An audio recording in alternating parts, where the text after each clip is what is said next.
নমস্কার, আমি পঙ্কজ বিশ্বাস এবং আপনারা দেখছেন পলিটিক্যাল ডেইলি। আজকে আপনাদেরকে বলবো কিভাবে বাংলার মানুষকে খুন করার ছক কষেছিল অভিষেক বন্দ্যোপাধ্যায়। পশ্চিমবঙ্গের সবচেয়ে বড় গুন্ডা, যে গুন্ডা দুর্নীতি দমন আইন, গুন্ডা দমন আইন পশ্চিমবঙ্গে আসতে চলেছে। আমি চাই তাতে অভিষেক বন্দ্যোপাধ্যায়ের প্রথম গ্রেফতারি হোক। গ্রেফতারি হবে কি হবে না সেটা আমি জানি না, কারণ গ্রেফতার করার দায়িত্ব আমার হাতে নেই।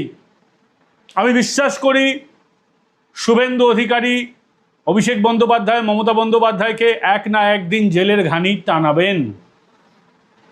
অনেক রাজনৈতিক বাধ্যবাধকতা থাকতে পারে, কিন্তু সেটা আমাদের বিষয় নয় ভাবার। আজকে বাংলার সবচেয়ে বড় ক্রিমিনাল অভিষেক বন্দ্যোপাধ্যায়ের বেশ কয়েকটা ভান্ডাফোড় করব। কিভাবে মানুষ মারার ছক কষেছিল অভিষেক বন্দ্যোপাধ্যায়, এটা তো আমরা সবাই জানি। অভিষেক 24 ঘন্টার মধ্যে যদি 15-16 ঘন্টা 18 ঘন্টা জেগে থাকতো, যতক্ষণ জেগে থাকতো, তার মাথার মধ্যে একটাই ভাবনা চলতো, জেগে থাকার একটাই উদ্দেশ্য ছিল, কিভাবে কোন উপায়ে শুধুমাত্র টাকা লুট করব বাংলার মানুষের কাছ থেকে, এবং যাদের কাছ থেকে টাকা লুট করব সেই বাংলার মানুষকে হত্যা করার ছক কষেছিল অভিষেক বন্দ্যোপাধ্যায়। সেবাশ্রয় দুর্নীতির কথা আপনারা সকলেই শুনেছেন।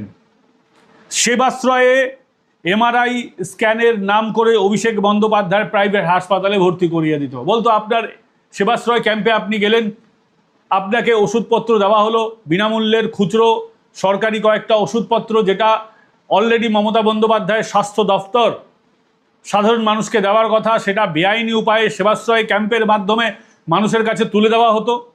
এগুলো তো হতো, কিন্তু ওই 10-5 টাকার খুচরো ওষুধ দেওয়ার পর অভিষেক বন্দ্যোপাধ্যায় ডাক্তারবাবুরা, সাজানো ডাক্তার, প্রথম কথা হচ্ছে এই সমস্ত ডাক্তাররা যারা সেবাশ্রয় ক্যাম্পে দেখতো তারা জুনিয়র ডাক্তার ছিল, তারা হোমিওপ্যাথি ডাক্তার ছিল, তারা আয়ুর্বেদিক ডাক্তার, সকলে মিলে জুনিয়র ডাক্তার, এখনও পড়াশোনা শিখছে, পুরোপুরি ডাক্তার হয়ে উঠতে পারেনি। আর হোমিওপ্যাথ, তাদের তো হোমিওপ্যাথ ওষুধ দেওয়ার কথা। আয়ুষের ডাক্তার, আয়ুর্বেদের ডাক্তার, তাদের তো আয়ুর্বেদিক ওষুধ দেওয়ার কথা না, সকলে অ্যালোপ্যাথ চিকিৎসা করতেন সেবাশ্রয় ক্যাম্পে। আর ওই 10-5 টাকার ক্ষুদ্র ওষুধ দেওয়ার পর বলতেন আপনার এই জটিল অসুখ হয়েছে, আপনার এই টেস্টগুলো করাতে হবে। টেস্ট কোথা থেকে করাতে হবে সেটাও বলে দেওয়া হতো, ওখান থেকে টেস্ট করিয়ে নিন। কাটমানি নিত তো, ওই যে অন্য জায়গায় টেস্ট করাবার নাম করে ওখানে রেফার করতো, সেখান থেকে কাটমানি। আপনার এই অসুখ হয়েছে, ওই হাসপাতালে আপনার ট্রিটমেন্ট করতে হবে, সেই হাসপাতালের সঙ্গে আগে ভাগেই কথা বলা ছিল, সেখান থেকে কাটমানি। এগুলো হচ্ছে অসৎ উপায়ে রোজগারের পন্থা, মানে কাটমানি খাওয়ার পন্থা। এবার আপনাদেরকে বলি, সবচেয়ে বড় অভিযোগ মানুষ মারার কল এই সেবাশ্রয় ক্যাম্প। জাল ওষুধ পর্যন্ত দেওয়া হয়েছে সেবাশ্রয় ক্যাম্প থেকে, সেটা খেয়ে বহু মানুষ মারা গেছেন, অভিযোগ উঠছে। অভিষেক বন্দ্যোপাধ্যায় মানুষ মারার কল শুধুমাত্র এখানেই সীমিত ছিল না। অভিষেক বন্দ্যোপাধ্যায় গোটা পশ্চিমবঙ্গে বিজেপি কর্মী এবং যারা বিজেপির সাহায্য করছে, অভিষেক বন্দ্যোপাধ্যায় যাদের মনে করতেন যে এরা বিজেপিকে সাহায্য করছেন, এরকম একটা কয়েক হাজার মানুষের তালিকা তৈরি করা হয়েছিল। সংখ্যাটা প্রচুর। একটা ওয়ার্ড অফিসে বা একটা তৃণমূল কংগ্রেসের অফিসে 30 জন থেকে শুরু করে 100-150, কোথাও 200 জনের তালিকা তৈরি করা হয়েছিল। আমরা যদি অ্যাভারেজে 50টা করে ধরি,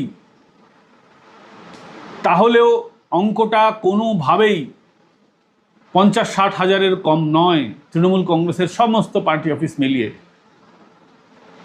এবং সবাইকে তো একসঙ্গে পগার পার পটল তোলাতে পারতো না তো অভিষেক বন্দ্যোপাধ্যায়। তাদের মধ্যে কয়েক হাজার মানুষকে তো পটল তুলিয়েই দিত, পরিকল্পনা ছিল।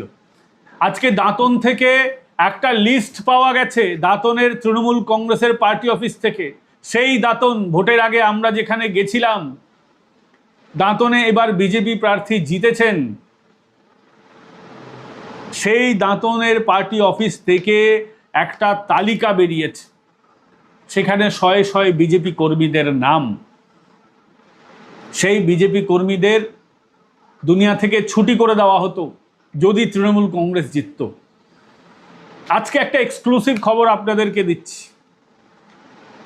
ভোটের ঠিক আগে ভাগে অভিষেক বন্দ্যোপাধ্যায়ের তরফে আমাদের সঙ্গে যোগাযোগ করা হয়েছিল।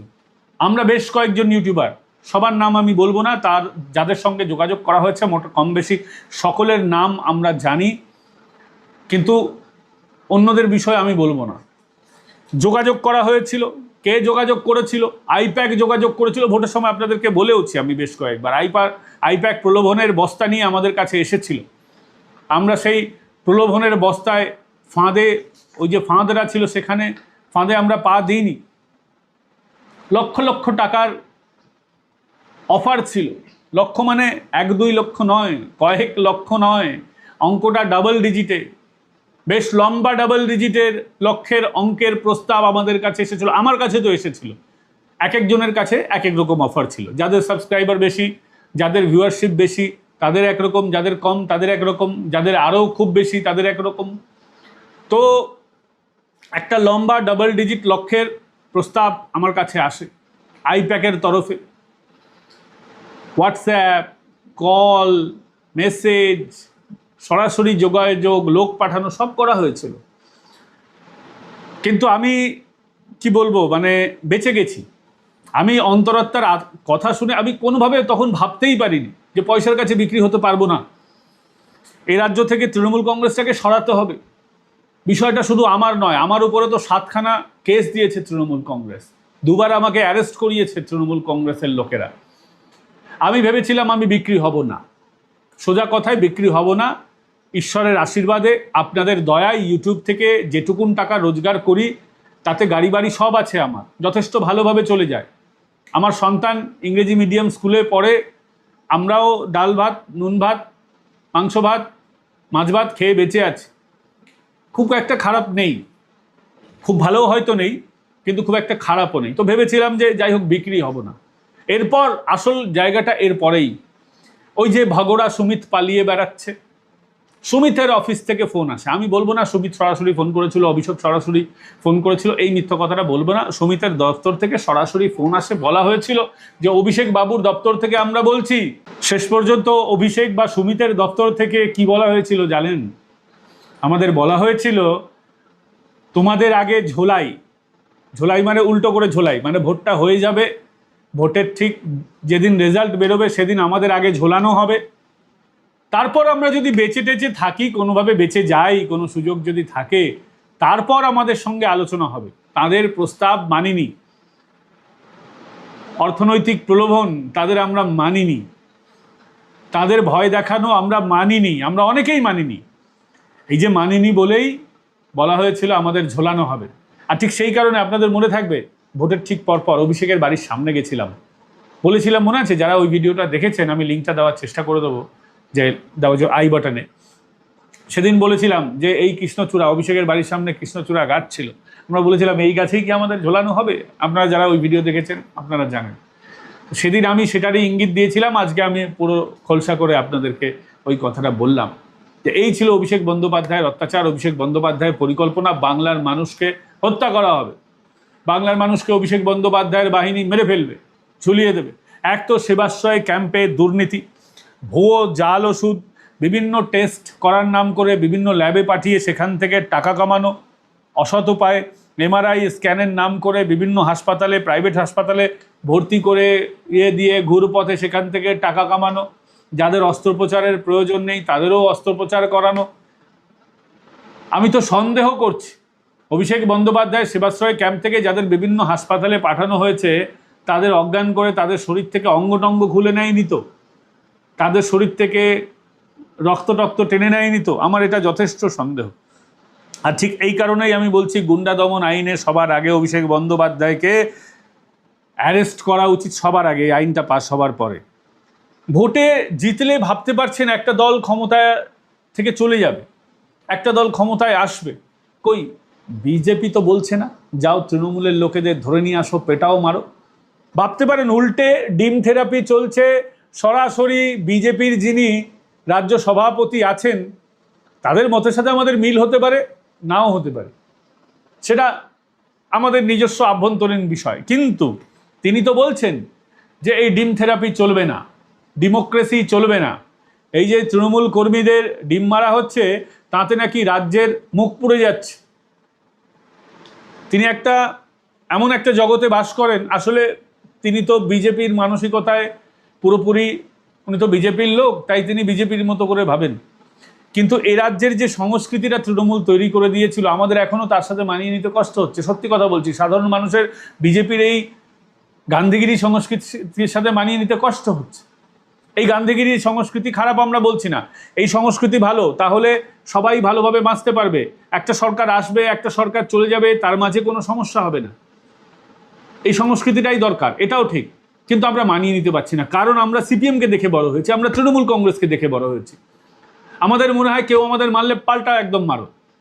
আমরা নেতাজির আদর্শ পছন্দ করি, হঠাৎ করে গান্ধীগিরি আমাদের বোঝানোর চেষ্টা করলে আমাদের তো একটু কষ্ট হবেই। কিন্তু কি বলছেন যে ডিম মারা চলবে না, অত্যাচার করা চলবে না। এই ডিম থেরাপি এবার বন্ধ হতে চলেছে।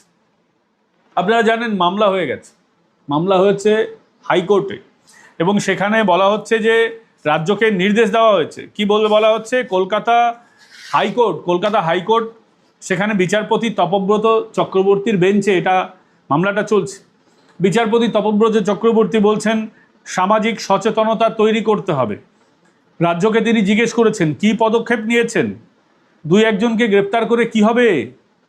সবার সুরক্ষা সুনিশ্চিত করা সরকারের কাজ, গাইডলাইন তৈরি করুন। মানে ডিম মারা যাবে না, কিভাবে ডিম মারা আটকাতে হবে, এর জন্য রাজ্যকে গাইডলাইনের নির্দেশ দেওয়া হয়েছে। অর্থাৎ এবার থেকে ডিম মারলে কন্টেম্পট অফ কোর্ট, রাজ্য সরকার কড়া ব্যবস্থা নেবে, কারণ আদালতের মধ্যে রয়েছে।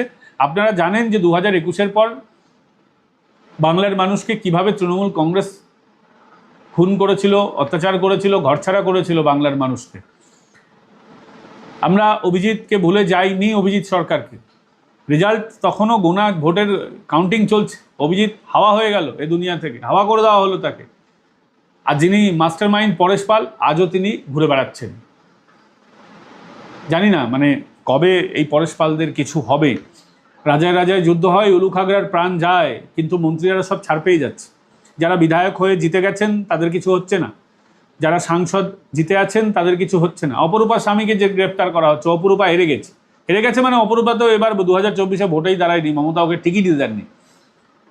অপরূপা পোদ্দার ওরফে আফরিন আলী, তিনি ধর্ম পরিবর্তন নাকি করেছেন এরকম খবর হয়েছে, এবং তার স্বামী শাকির আলীকে গ্রেপ্তার করা হয়েছে এনআইএ কেসে। খুব ভালো হয়েছে, হওয়া দরকার ছিল। এইসব সাকির মাকির জাকির যারা আছেন, যারা প্রত্যেকটা রামনবমীর মিছিলে হামলা করেছেন, যারা দুর্গাপুজো ঠিক করে করতে দেননি, যারা ওই দুর্গাপুজোর ইয়েতে আজান ম্যান্ডেটরি করে দিয়েছিলেন, আমরা যে বাংলাদেশের দিকে কার্যত অগ্রসর হয়ে গেছিলাম, এদের গ্রেপ্তার করা হচ্ছে, ভালো করা হচ্ছে। আমি 100% শুভেন্দু অধিকারীকে সমর্থন জানাই। শুভেন্দুদা যা করছেন তাকে স্যালুট, যা করছেন তাকে মানে সম্পূর্ণ সমর্থন। কিন্তু তারপরেও বলবো যে যারা জিতে ভিতে আছেন, এই যে কুণাল ঘোষ বলছেন না যে ওদেরকে ধরছেন এদেরকে ধরছেন না কেন, সত্যি তো সবাইকে ধরা দরকার। আমি কুণাল ঘোষের এই বক্তব্যের সাথে একমত, সকলকে ধরা দরকার। জিতে গেলে সে ছাড় পেয়ে গেল, কাউন্সিলররা ধরা পড়বে, হেরোরা ধরা পড়বে, আর যারা জিতে গেছেন তারা ছাড় পেয়ে যাবেন, এটা যেন না হয়, এটা আমাদের আবেদন থাকবে। অভিষেক বন্দ্যোপাধ্যায়কে দিয়েই তো ডিম থেরাপি শুরু। অভিষেক বন্দ্যোপাধ্যায় একবার ডিম পুরোপুরি খেলো, একবার খেতে খেতে বাঁচলো, সেখানে আবার অনেকে গ্রেপ্তার হয়েছিলেন। তো আজকে পুরো রাজ্যটা গান্ধীগিরির দিকে চলে যাচ্ছে, ভালো কথা, অসুবিধার কিছু নেই। কিন্তু অনেকেই গ্রেপ্তার হচ্ছেন, গ্রেপ্তার হওয়া দরকার, আরও মানুষের গ্রেপ্তার হওয়া দরকার। সব্যসাচী দত্ত, জয়প্রকাশ, এরা সব ডিম খেয়েছেন, আর মমতা বন্দ্যোপাধ্যায় এখনো ডিম খাননি। মমতা বন্দ্যোপাধ্যায় কি ভেজিটেরিয়ান আমরা জানি না। তো আমাদের মূল বক্তব্য হচ্ছে যে এই অভিষেক বন্দ্যোপাধ্যায়, মমতা বন্দ্যোপাধ্যায় যেন কোনোভাবে ছাড়া না পায়। এরা আজ গ্রেপ্তার হবে, কাল গ্রেপ্তার হবে, শুনতে শুনতে সবার কান পচে যাচ্ছে। এদের বিরুদ্ধে কি সত্যি কোনো ব্যবস্থা হবে, জনগণ জানতে চায়। যারা ডিজে বাজানোর কথা বলেছিল, এই অভিষেক বন্দ্যোপাধ্যায় ডিজে বাজানোর নিজের কণ্ঠস্বরের নমুনা দিতে চাইছে না, বলছে এগুলোর কি দরকার। আদালতে রোজ থাপ্পড় খাচ্ছে, লজ্জা নেই অভিষেক বন্দ্যোপাধ্যায়। আমি হলে তো নিজে অ্যারেস্ট হয়ে যেতাম, বলতাম যে ভাই এত ঝামেলা ভাল লাগছে না, আমি যাব কিছুদিন জেল খেটে আসবো, তাতে যদি সবার শান্তি হয় শান্তি। কিন্তু অভিষেক দোকান কাটা, বাড়ির সামনে ভিউ কাটার লাগাচ্ছে, ওর বাড়ি যেন কেউ দেখতে না পায়। অভিষেক কি করে, দরজায় ঢুকেই কি শুরু করে দেয় কোনো কাজ, মানে রান্না বান্না। অভিষেক বন্দ্যোপাধ্যায়ের বাড়ির ভিতরে কি হচ্ছে দেখা যাবে না। অভিষেক বন্দ্যোপাধ্যায় কি অন্য গ্রহের প্রাণী, অন্যরকম কিছু করে? বাড়ির সামনে ভিউ কাটার লাগাচ্ছ, সালা অবৈধ, মানে পুরো সিস্টেমটাই অভিষেক বন্দ্যোপাধ্যায়ের অবৈধ। আমি অন্য কিছু বলছি না, পারিবারিক কিছু নয়, আমি বলছি যে তোলাবাজির কথা। অভিষেক বন্দ্যোপাধ্যায়, আমরা তো দরজা খুলে রাখি দিনের বেলায়, কে কি করবে, অসুবিধা কি আছে? বাংলা এখন নিরাপদ। হ্যাঁ, একেবারে সব জায়গায় যে কিছুই হয় না এরকমটা নয়। চুরি চামারে কি পুরোপুরি বন্ধ হয়ে গেছে? কোনোদিন হবে না। অতীত থেকে আমরা দেখছি ভারত মানেই হচ্ছে একটা বিখ্যাত বিখ্যাত ডাকাতের জায়গা, আবার বিখ্যাত ভালো মানুষেরও জায়গা। ভারত ঋষিমুনিদের জায়গা, আবার সমাজে সুর যখন ছিল অসুরও ছিল। ভালো মানুষ থাকলে খারাপ মানুষও থাকবে, দেবতা থাকলে দানবও থাকবে। এটাই আমাদের, দুটো মিলিয়ে মিশিয়ে এই বিষয়গুলো আছে। তো এই দুই দানবী মমতা অভিষেকের কবে কি হবে সেদিকে তো আমরা তাকিয়ে রয়েছি, আপনারাও তাকিয়ে রয়েছেন। তবে এই ভিডিও আপনাদের কেমন লাগলো কমেন্ট করে জানাবেন। ভিডিওটা ভালো লাগলে লাইক, শেয়ার এন্ড সাবস্ক্রাইব করতে ভুলবেন না। এতক্ষণ আপনাদের সঙ্গে আমি ছিলাম পঙ্কজ বিশ্বাস এবং আপনারা দেখছিলেন পলিটিক্যাল ডেইলি। ফের দেখা হচ্ছে আপনাদের সঙ্গে আগামীকাল। ভিডিও ভালো লাগলে লাইক শেয়ার তো হবেই, কিন্তু আমি বলবো যে জয়েন বাটন ক্লিক করে আমাদের সদস্য হয়ে যান। এবং প্রত্যেকের রিচ কমছে, যারা রাষ্ট্রবাদী ইউটিউবার আছেন তাদের প্রত্যেকের রিচ কমছে কম বেশি, অনেকে রিকভার করেছেন। আপনারা যদি কমেন্ট করেন, আপনারা যদি ভিডিও লাইক করেন, একটু বেশিক্ষণ যদি দেখেন ভিডিওটা, তাহলে কিন্তু এই রিচ আস্তে আস্তে বেড়ে যাবে বলে আমাদের অনুমান। আমরা ইউটিউবে যারা এক্সপার্ট আছেন সকলের সাথে কথা বলছেন, তারা এটাই বলেছেন। তাই এইটুকুন সাহায্য দরকার। এবং অবশ্যই সাবস্ক্রাইব করুন। প্রচুর মানুষ আছেন যারা ভিডিও নিয়মিত দেখছেন কিন্তু সাবস্ক্রাইব করছেন না। সাবস্ক্রাইব করতে বেশিক্ষণ লাগে না, একটা ক্লিক করবেন, বেল আইকন প্রেস করে দিয়ে অল নোটিফিকেশান অন করে দেবেন। ভিডিও নোটিফিকেশান সবসময় আপনারা আগেভাগে পেয়ে যাবেন, এটাই তো আপনাদের কাছে চাই। আর যারা আমাদের সদস্য হবেন ভিডিওটা অনেক আগেভাগে দেখতে পাবেন, ফলে আমাদের মেম্বার হতে পারেন আপনারা একদম যৎসামান্য খরচে, এবং সেই টাকা আমরা ভালো কাজেই ব্যয় করি। ভালো থাকবেন, সুস্থ থাকবেন। আগামীকাল আপনাদের সঙ্গে আবার দেখা হচ্ছে।